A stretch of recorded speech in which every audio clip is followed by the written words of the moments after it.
The rhythmic thrum of the Starlight Wanderer was the only constant companion I'd known for the last 483 days. Not a beat, exactly, more a low, resonant purr that vibrated through the deck plates and up the soles of my boots. A subtle reminder that I was adrift in the black, a pinpoint of engineered steel and fragile flesh against the infinite. My name is Reid Ashworth, and I map the fringes, the uncharted, the here-be-dragons regions of the universe that most sensible navigators gave a wide berth. I traced a finger along the cool glass of the primary cartography display, watching as a newly catalogued stellar nursery bloomed into existence on the holographic projection before me. Millions of light-years away, yet here, rendered in shimmering data, it felt almost close enough to touch. The work was precise, painstaking, often mind-numbingly repetitive, but it was mine. Each star, each dust cloud, each nascent galaxy brought into the fold of human understanding was a testament to my solitude, my dedication. My routine was a carefully constructed fortress against the encroaching silence. Wake with the ship's internal chronometer, brew the bitter synth coffee, run diagnostics on the long-range scanners, then settle into the cartography chair for a 12-hour shift. Meals were functional, sleep was a necessary evil, and every waking moment was dedicated to the endless, beautiful void. The Starlight Wanderer was a small vessel designed for maximum sensor payload and minimum crew, just me. No one to talk to, no one to argue with, just the hum and the stars. And I preferred it that way. The universe was too vast, too indifferent for petty human squabbles. Today, like countless days before, the star charts unfolded with predictable grandeur. Nebulae painted across the spectral analysis, gravity wells registering as faint distortions, the steady expansion of known space pushing ever outward. I cross-referenced sensor readings, meticulously adjusting for cosmic background radiation and gravitational lensing, ensuring every data point was clean, precise. My eyes, accustomed to the deep space filters of the display, rarely wavered from the intricate patterns. Then a flicker. It was almost imperceptible, a ghost in the machine, a momentary blip on the tertiary long-range sensor array. I'd seen these before: solar flares from distant, uncatalogued suns, the momentary passage of a rogue asteroid, even sensor anomalies caused by microscopic dust motes striking the hull. Usually a quick recalibration or a cross-reference with another array would resolve it, dismissing it as noise. I tapped the command interface, pulling up the raw data stream from the affected array. A tiny spike, barely registering above the baseline, then nothing. I leaned closer, my brow furrowed. Too clean. If it were a flare, there'd be a lingering energy signature. If it were debris, a faint gravitational echo. This was a single sharp intake of breath in the vacuum. "All right, old friend," I murmured to the silent console, my voice raspy from disuse. "Let's see what you're hiding." I isolated the sector, instructing the Starlight Wanderer's vast sensor suite to focus its collective attention on that singular point in space. The ship responded with a barely perceptible shift in its internal humming, a deeper resonance as its energy diverted. Minutes bled into an eternity. The data trickled in, processed, filtered, then displayed. My initial assumption of a sensor glitch began to crumble. It wasn't a stellar object. It emitted no light, no discernible heat, no gravitational pull that registered on the standard arrays. Yet it was there. The spectral analysis, once flat, now showed a minute, almost imperceptible distortion across the electromagnetic spectrum, a faint, repetitive interference pattern, like ripples on a pond, but in the fabric of space itself. I ran the diagnostics again, then a third time, comparing the readings to known cosmic phenomena. Nothing matched. It was too regular, too structured to be natural interference, too subtle to be a black hole, too precise to be a nebula. It was like a perfectly formed wrinkle in an otherwise pristine sheet of silk. A cosmic ripple, I thought, the term forming unbidden in my mind. My fingers hovered over the console, a prickle of unease tracing its way up my spine. This wasn't just an uncharted star or an undiscovered planet. This was something fundamentally different. It was too subtle to be natural, too precise to be random. The main display, usually a riot of blues and greens and soft, scrolling data, now blazed with a singular angry red circle at its heart. My console chimed softly, a single insistent tone indicating the Starlight Wanderer had locked onto the anomaly. I leaned forward, the cold metal of the desk pressing into my forearms, my breath fogging the air in the enclosed bridge. This was it, the fringe, the unknown. I initiated a full spectrum analysis, instructing the ship systems to parse every wavelength, every particle signature, every gravitational fluctuation. The data began to stream in, a flood of numbers and graphs that filled the secondary monitors flanking the main view screen. At first, it was exactly what I expected. High-energy signatures, unusual gravitational lensing, a distinct electromagnetic pulse profile. But then the inconsistencies began to surface. A spike in neutrino flux contradicted the concurrent drop in gamma radiation. A gravitational reading indicated a mass hundreds of times greater than expected for the observed spatial distortion. The electromagnetic signature, while powerful, seemed to flicker, not in intensity, but in its very nature, shifting between known waveforms with impossible speed. My brow furrowed. It was like trying to read a sentence where every third word was from a different language, yet the sentence still somehow flowed. "Classify primary signature," I murmured, my voice a dry rasp in the quiet bridge. The ship's AI, a disembodied presence I'd come to rely on more than any human, responded with a flat, synthesized tone. "Classification inconclusive. Data sets are contradictory." I tapped a finger against the console. "Run a cross-reference against known cosmological phenomena. Dark matter interactions, exotic particle cascade, gravitational singularity remnant." The AI hummed for a moment, processing. "Negative, Reid. All comparisons yield significant deviations. The phenomenon exhibits properties inconsistent with established physical models." My heart gave a faint, excited thrum. This wasn't just new. It was impossible. A thrill shot through me, the pure, unadulterated joy of discovery. This was what I lived for out here in the black, to find the edges of what we understood and push beyond them. A strange, sharp scent pricked the air. "Ozone," I sniffed, turning my head. It was faint, like the aftermath of a lightning strike, but there was no electrical discharge on board, no shorting circuit. I glanced at the environmental sensors, air quality, atmospheric composition, all nominal. Must be my imagination, I decided, a trick of the dry air or perhaps a faint residue from some long-forgotten repair. Isolation could play tricks, I knew. I dismissed it, turning my attention back to the perplexing data. I spent hours poring over the readouts, running simulations, attempting to build a coherent model. Every attempt failed. The anomaly defied logic, presenting itself as a paradox in spatial coordinates, a ripple in time that somehow didn't propagate, a source of energy that simultaneously consumed and generated. It was a knot in reality, tightening with every new scan. As the cycles bled into one another, a low, resonant hum began to permeate the bridge. It wasn't the steady thrum of the ship's engines, nor the whisper of the life support. This was deeper, a vibrating chord that seemed to resonate in the very bones of the ship and perhaps in my own. I paused, tilting my head, listening. It felt like it was coming from everywhere and nowhere at once. I checked the internal diagnostics. All systems green, no anomalous vibrations detected. "Is there an auxiliary system engaged?" I asked the AI. "Negative, Reid. All auxiliary systems offline." I closed my eyes, rubbing my temples. Fatigue then, definitely fatigue. The hum faded when I focused on it, only to return subtly when my attention drifted. My eyes felt gritty, my concentration wavering.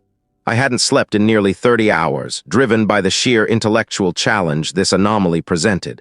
It was easy to attribute phantom sensations to exhaustion. I initiated a long-range probe deployment, hoping a closer, more direct scan might resolve the contradictions. As the probe launched with a barely perceptible shudder, the hum intensified, vibrating through the deck plates. The scent of ozone returned, stronger this time, almost metallic, stinging the back of my throat.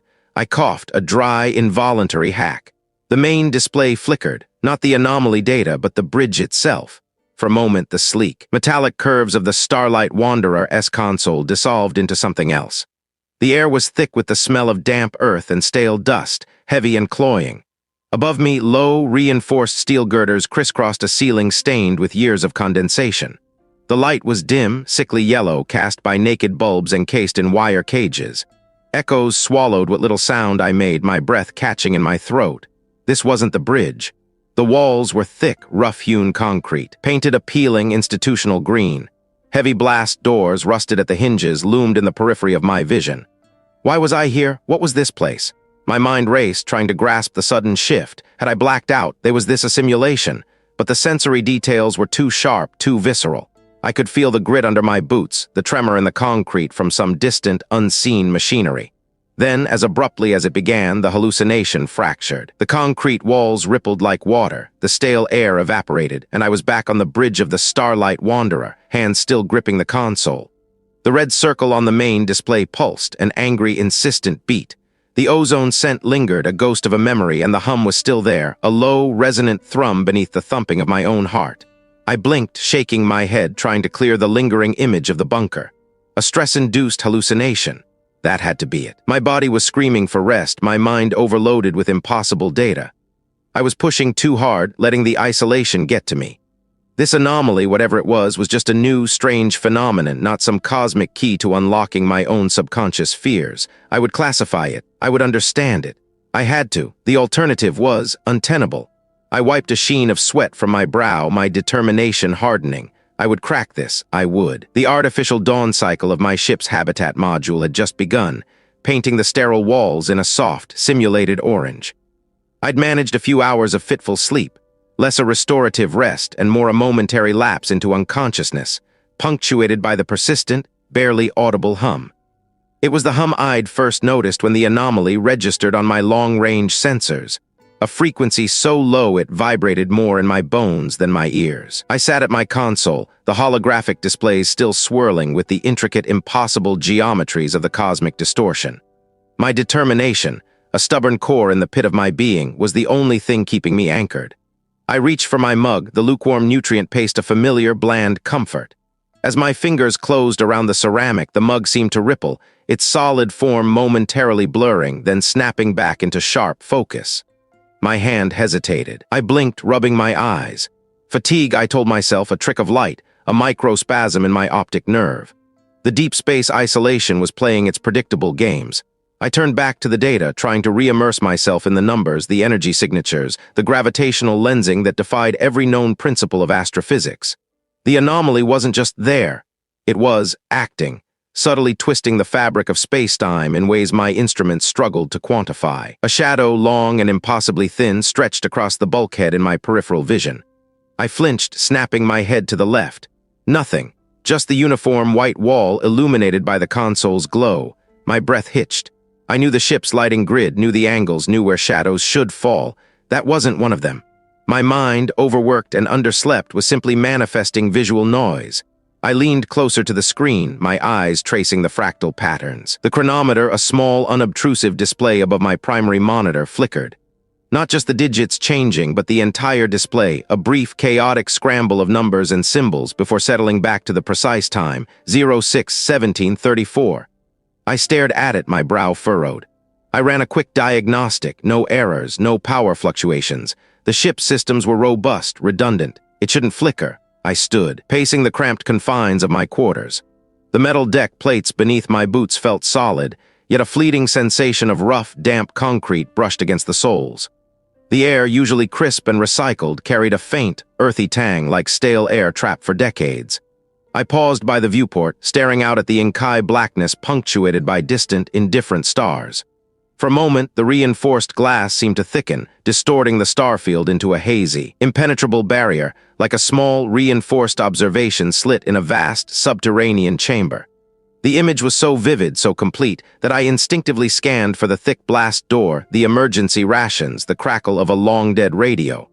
My ship, my sanctuary, had momentarily vanished, replaced by a claustrophobic vision of reinforced concrete and forgotten purpose. I ran a hand over my face, the stubble rough beneath my palm. This was new.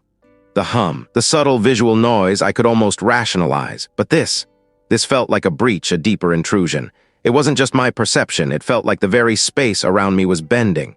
I checked the ship's integrity fields, the environmental sensors, all green, all nominal. Yet the faint, earthy scent persisted, battling the ship's filtered air. I moved to the galley, needing a distraction, something mundane. I picked up a small, magnetic utility tool I'd left on the counter, or rather where I thought I'd left it. It was now a few inches to the left, nestled against the bulkhead. I stared at it, a knot tightening in my stomach. I was meticulous, everything had its place. My internal inventory system, a mental map of my ship, was precise. I would never have left it there.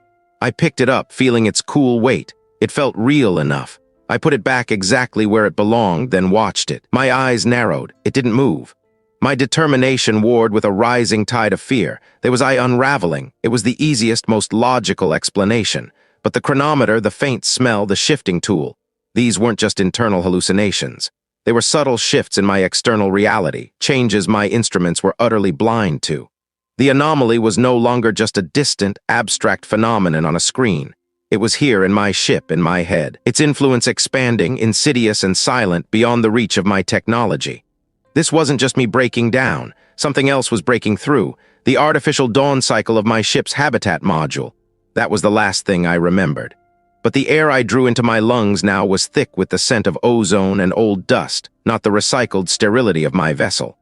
My eyes, still gummy with the residue of a fitful sleep, blinked open to a concrete ceiling crisscrossed with exposed conduits and a network of yellowed pipes. No soft, simulated orange here. Only the stark, bare bulb hanging from a frayed cord, casting a sickly glow across peeling paint and rusted metal. I was in an underground bunker from the Cold War. The sudden shift was a physical blow, a punch to my gut that left me breathless. One moment, the familiar hum of my life support, the next, this oppressive quiet, broken only by the drip of condensation somewhere beyond my immediate vision. How? Why? I scrambled upright, my limbs stiff and protesting. My uniform, though rumpled, was still on. The hum. It wasn't just in my ears now, it was a vibration deep within my skull, a low-frequency thrumming that resonated with every heartbeat. It wasn't a sound I heard, but a pressure I felt, a burgeoning presence. It felt like information, raw and unbidden, trying to force its way into my mind, bypassing the usual pathways of sight and sound.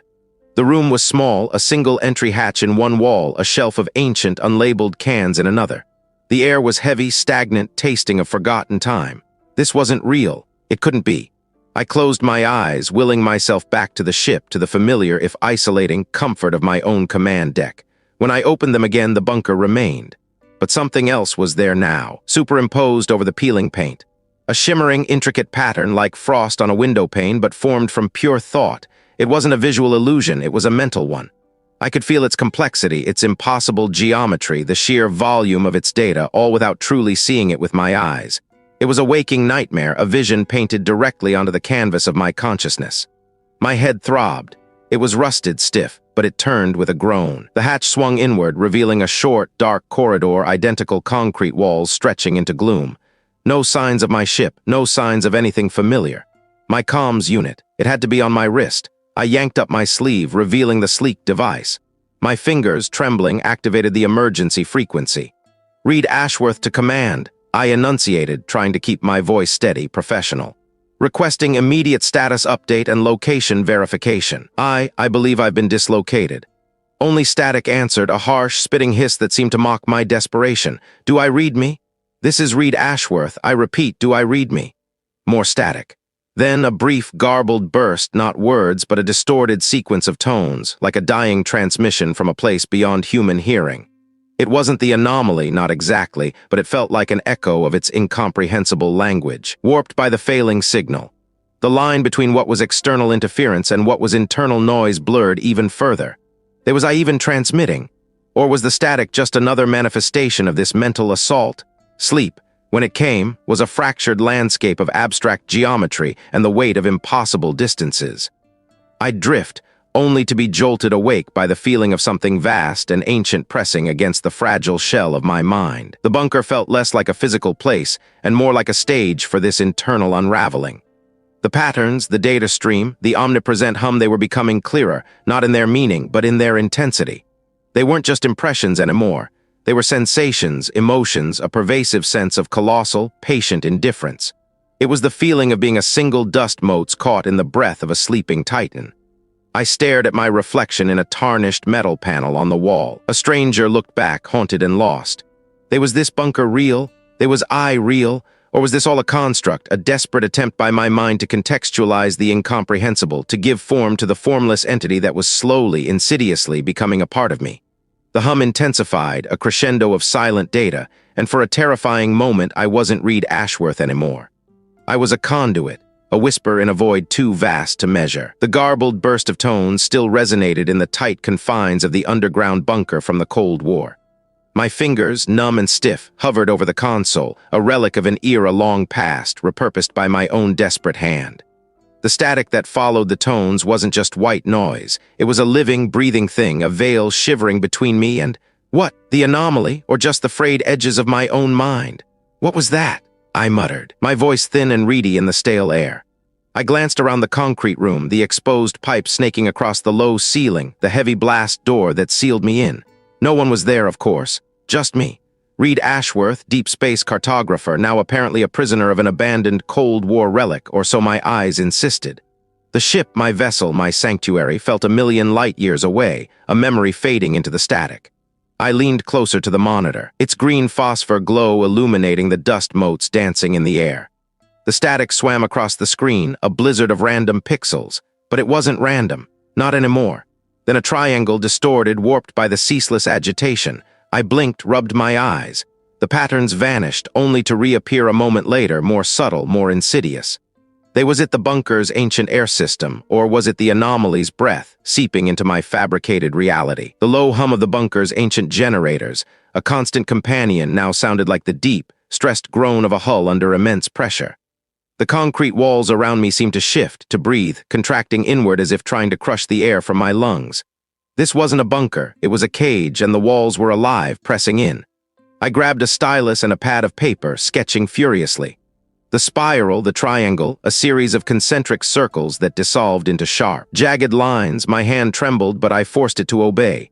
Each time I looked back at the screen, the patterns were different, yet somehow the same. They mocked me, shifted just beyond full comprehension. "You're trying to tell me something, aren't you?" I asked the blank screen, my voice a ragged plea. "Or are you just showing me?" The air grew heavy, thick with an unseen presence. It wasn't the claustrophobia of the bunker, it was something vast, something that dwarfed the very concept of space and time, now focused entirely on me. It wasn't curious, it was merely observing, an experiment unfolding. I was the specimen. I paced the cramped space, my boots echoing off the concrete. 4 steps one way, 4 steps back. The rhythm was supposed to be calming, an anchor in the rising tide of unreality, but it only amplified the feeling of being trapped. My eyes snagged on a patch of peeling paint near the corner, where the gray concrete showed through. A familiar shape. A spiral, not drawn, not etched, but formed by the flaking layers, an accidental pattern of decay. I knelt, tracing it with a finger.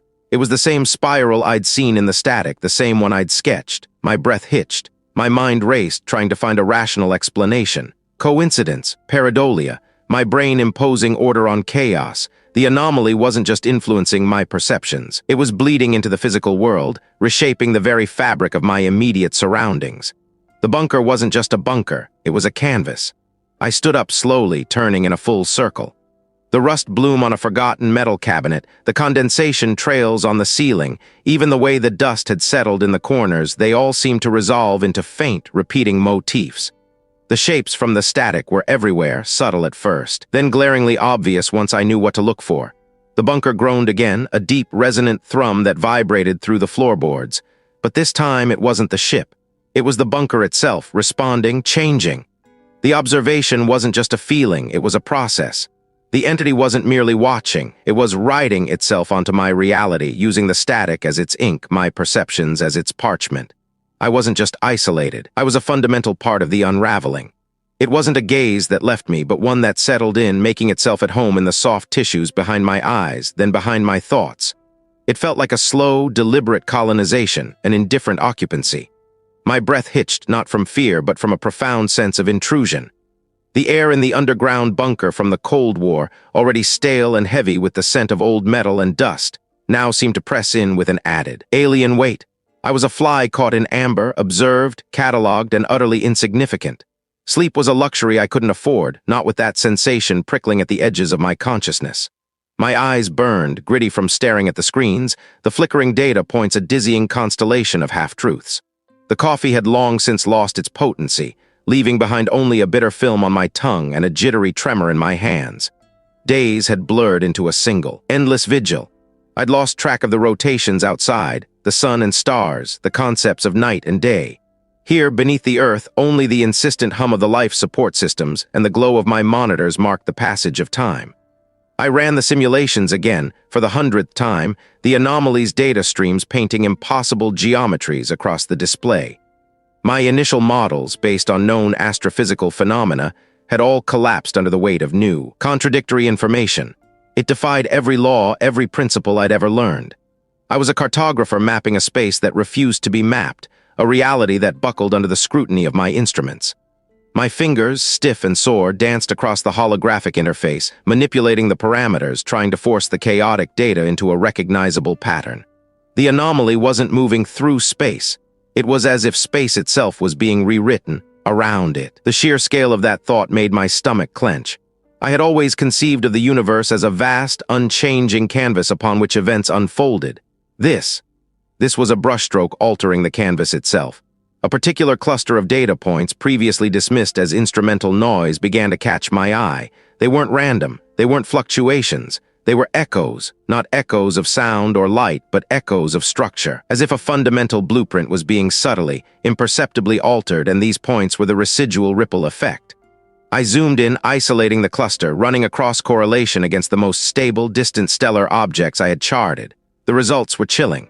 The shifts weren't uniform. They weren't radiating outwards from a central point. They were localized yet pervasive, like ripples in a pond, but the ripples were creating the pond as they spread, rather than merely disturbing its surface. My mind, exhausted and fraying, struggled to grasp the implications. Then a sudden, horrifying clarity pierced through the fog of my fatigue. It wasn't a natural phenomenon. It couldn't be. The sheer, deliberate precision of the reordering, the way the echoes aligned with an impossible, non-Euclidean geometry, screamed of intent. This wasn't a cosmic accident, a rogue wave in the ocean of space-time. This was a construct. My breath caught in my throat. An ancient, deliberate construct. Not a thing built, but a thing existing in a way that defied all understanding of existence. It wasn't moving towards me in the conventional sense of traversing distance. No. The data, when viewed through this new, terrible lens, painted a different picture entirely. I hadn't observed it approaching. I had simply, unknowingly, entered its sphere of influence. The realization hit me with the force of a physical blow. I wasn't a distant observer charting a phenomenon. I was inside it. My perception of reality, the very fabric of the bunker around me, the distant stars I'd mapped, my own memories, they were all subject to its slow, methodical reordering. This wasn't a discovery of something out there. It was a discovery of something that was already here, already within me, reshaping the universe from the inside out, starting with the delicate architecture of my own mind. The hum of the life support system seemed to waver, just for a moment, a subtle shift in pitch that only I, in my heightened state, could possibly perceive. Or perhaps it was my perception itself that was wavering. My hands trembled violently as I pushed myself away from the console, stumbling back a step. The floor, solid concrete moments before, felt like shifting sand beneath my boots. It wasn't moving towards me. I was already there, and it was already reordering. It didn't care about me or my existence or my sanity. I was just another variable in its vast, incomprehensible process of recreation. My universe, my very self, was being systematically dismantled, piece by agonizing piece, and I was utterly, terribly aware of it. The air in the underground bunker from the Cold War felt thick, a viscous membrane clinging to my skin. It wasn't merely the stale, recycled atmosphere of a sealed environment. It was a palpable density, as if the very molecules were resisting movement. That sensation of intrusion from the deep space anomaly had settled deep, not in my bones or my gut, but in the quiet spaces behind my thoughts, an indifferent occupancy that left me feeling less like myself and more like a rented room. I sat on the edge of the cot in my designated sleeping area, the thin mattress offering no comfort against the cold steel frame. The bare bulb overhead hummed, a persistent low-frequency thrum that usually faded into background noise. Tonight it felt amplified, a vibration against my teeth. I stared at the concrete wall opposite, scarred with faint, water-stained streaks from decades of forgotten leaks. It was a familiar, immutable surface, a testament to brutalist engineering. Then a ripple. Not a physical tremor, not a play of light, but something deeper, like a stone dropped into a pond of perception. The streaks on the wall seemed to undulate, their fixed lines momentarily blurring, stretching, then snapping back into place. My breath hitched. I blinked, rubbed my eyes with the heel of my palm, then looked again. Nothing, just the stained concrete. I told myself it was fatigue, the lingering effects of the deep space anomaly's influence on my sensory input. My cartographic work demanded precision, and this kind of visual distortion was unacceptable. I rose, my legs feeling strangely heavy, as if the bunker's gravity had subtly increased. I needed to check the main console, verify the data logs, find a rational explanation for the impossible anomaly I'd glimpsed. The corridor leading from my sleeping quarters was a narrow, utilitarian passage, lined with exposed conduits and reinforced blast doors. I walked, my boots echoing on the concrete floor, a sound that usually provided a comforting rhythm. Tonight, the echoes seemed to linger too long, overlapping, creating a cacophony that felt out of sync with my pace. As I moved, the corridor itself began to play tricks. The walls, painted a uniform institutional gray, started to breathe. Not a subtle expansion and contraction, but a slow, liquid undulation, like muscle flexing under skin. The lines of the conduits snaked and straightened, their rigid forms melting into something organic, then hardening again. It felt solid, unyielding. Yet my eyes insisted on the impossible fluidity. The corridor seemed to stretch ahead of me, then compress, making each step feel either interminable or ridiculously short. I found myself walking in place for a moment, the far end of the passage receding even as I advanced.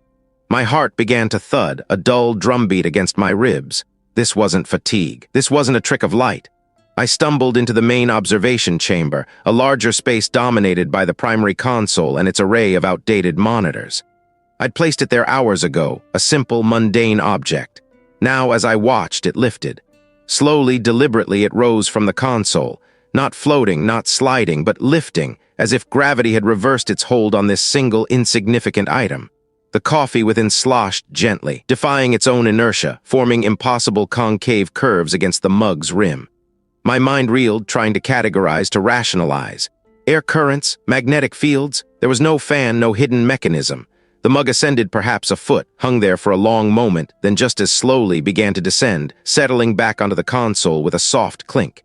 It left behind no residue, no mark of its impossible journey. My eyes darted around the chamber. The overhead lights, meant to cast an even, functional glow, now pulsed with an unnatural rhythm. Not flickering, but bending. A straight beam from a small task lamp on a nearby workbench twisted into a gentle arc before striking the opposite wall. The room felt less like a sealed, man-made structure and more like a fluid, malleable space, its internal logic eroding with each passing second. I walked to the workbench, my steps uncertain. A wrench, a simple tool I'd used to tighten a loose panel, lay on its side. As I watched, its familiar hexagonal head elongated, stretching into a distorted alien geometry, then snapped back, only to repeat the impossible transformation. This wasn't destruction, it wasn't a breakdown. It was a fundamental reconfiguration. The very rules of existence, the physics that governed matter and energy, were being rewritten, casually, indifferently, by an unseen hand. The entity wasn't annihilating, it was changing the game. My hands trembled. I reached for the wrench, needing to feel its familiar weight, its solid form. But as my fingers closed around it, the metal felt strangely pliant, yielding under my grip like soft clay, then hardening into unyielding steel. My mind screamed in silent protest. I was witnessing impossible physics, fundamental truths dissolving before my eyes. Every atom of my being, every neuron in my brain rebelled against the evidence of my senses. This wasn't a hallucination. The mug, the light, the wrench, they were undeniably real, their impossible actions undeniably observed. The bunker, once a bastion of human engineering, was becoming a canvas for something vast and incomprehensible. And I, Reid Ashworth, deep space cartographer, was no longer mapping the universe. I was mapping its unraveling. My own mind felt like a shifting landscape, its familiar contours blurring into something utterly alien. What would be left when the last rule was broken? That sensation of intrusion from the deep space anomaly, a presence I'd only ever perceived as a distortion in my instruments, now pressed against me not from outside, but from within the very walls, the very air, the very beat of my own pulse. I gripped the edge of the central console, gripped tight. The humming of the ancient ventilation system, usually a comforting drone, had subtly shifted pitch, becoming a discordant thrum, a vibration that seemed to resonate in the marrow of my bones. My eyes scanned the bank of monitors, each displaying the familiar, chaotic sprawl of my mapping data. But the chaos wasn't static anymore. It was alive, a restless, shifting mosaic of information that defied the logical parameters I had programmed. "No," I whispered, the word feeling too small, too fragile in the expanding silence. I reached for the main data interface, my fingers hovering over the worn keys. This was it, the culmination of everything. I had to see it, understand it, even if it shattered me. My determination, a brittle shield, was all I had left. With a deep, shuddering breath, I initiated the core diagnostic sequence. The screens flickered, the data streams accelerating into a torrent. My head began to throb, a dull ache that quickly sharpened into a piercing agony behind my eyes. It felt as if my optic nerves were being rewired, forcibly adapted to process a new kind of light, a different spectrum of reality. Then, the static. Not the gentle hiss of a dying signal, but a roaring, incandescent white noise that filled my vision, canceling out the screens, the console, the entire bunker. It wasn't just my eyes. It was a soundless scream in my ears, a texture of pure oblivion against my skin. Within that blinding, deafening static, something began to coalesce. It wasn't an image, not in any way I understood. It was a pattern, a complex, self-generating lattice of concepts and fundamental laws. I saw without seeing the raw, unadorned structure of causality. I felt without touching the foundational principles of physics being stretched, then reknotted. It was a language without words, a logic without symbols, and I was suddenly, horrifyingly fluent. The entity wasn't a being with intent. It was a process, a vast, indifferent engine of existence, eternally drafting and redrafting the very fabric of the universe. I witnessed in a flash of terrifying clarity the creation and dissolution of universal constants, the ebb and flow of cosmic forces, all as part of an ongoing, ceaseless revision. My mind, straining against the influx, understood that what I had perceived as an anomaly was merely a ripple, a moment of revision in the entity's infinite work. The universe wasn't static, wasn't a fixed construct. It was a living manuscript, perpetually edited. And I, Reid Ashworth, deep space cartographer, was a paragraph, a sentence, a footnote. The true horror wasn't the power of this revelation, but its utter apathy. There was no malice in the entity, no conscious desire to harm or destroy. There was only the relentless, indifferent act of being, which manifested as an eternal recalibration of all that is.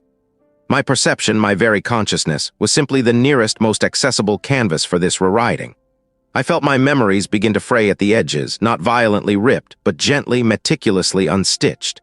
The face of my mentor, the warmth of a long-forgotten morning sun, the taste of a bitter coffee, they were not vanishing, but resequencing. Their emotional resonance, their specific details, were being subtly altered, recontextualized into new arrangements, new meanings that were not my own. My sense of self, my personal history, was becoming a draft. The static began to recede, replaced by the flickering images on the monitors once more. But they weren't the same. The star charts now depicted constellations I had never known, nebulae that pulsed with impossible colors, and galaxies that spun with a new, alien geometry. My own data, the culmination of years of meticulous work, had been overwritten. It was still my data, but it was no longer mine. It sounded foreign, thin. I reached out, my hand trembling, and touched the screen. My own touch, my proprioception, had become a suggestion. His eyes held an understanding that transcended sanity, a terrible knowledge of the universe as a constantly shifting dream.